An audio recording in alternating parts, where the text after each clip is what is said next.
Pre ďalší prehľad a fungovanie prejdite na položku objednávky. Sem vám budú chodiť jednotlivé objednávky so všetkými informáciami. Vidíte tu nové a prijaté objednávky, vybavené, zrušené a refundované. Je tu možnosť zapnutia a vypnutia zvukového upozornenia pre príjem novej objednávky.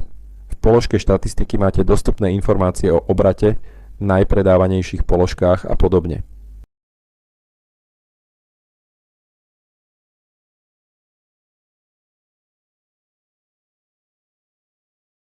V položke zľavové kódy máte možnosť vytvárať kódy na zľavy pre vašich zákazníkov.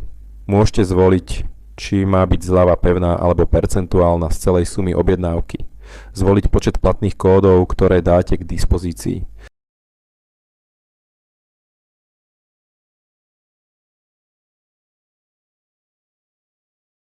Zľavové kódy viete takisto spravovať, zapínať, vypínať alebo úplne vymazať.